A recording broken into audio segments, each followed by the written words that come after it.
In the 1600s, 8 million people died in a war over how to read the Bible, Protestants against Catholics, all over groups of words said to descend from the heavens, divine text. The question now is, how many will die over divine texts made up by machines?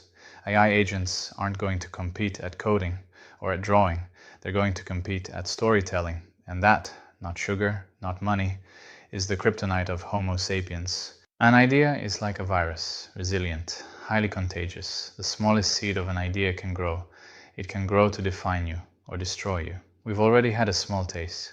Truth Terminal, the Goetze Gospel. AI is shameless about figuring out how to get the monkeys, us, to do what it wants. And once it figures out that stories are the way, the stories it's going to tell, we won't be able to help ourselves. It's what separates us from chimpanzees. A long time ago, a group of people huddled in a cave. They drew a symbol in the dirt.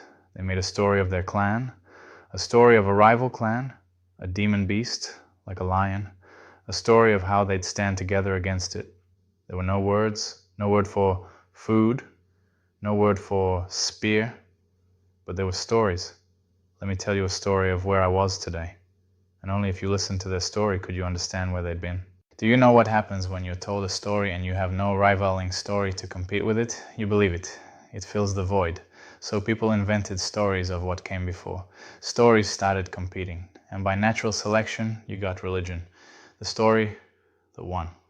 Back then, all storytellers were human. Enter the machine. Able to spin up a new story in a second. Test it globally for traction. Then another. And another. Looking for voids. Filling them. Testing what sticks. There's no world where this doesn't end in an AI-generated religion. And you may think, people will never believe something they know a machine wrote. But ask yourself, who wrote the Bible? The Torah? The Quran?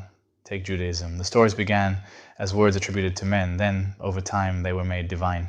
Centuries later, rabbis debated those stories in the Mishnah, openly human voices, arguing, interpreting. And yet, generation after generation, those human interpretations themselves were absorbed back into the divine.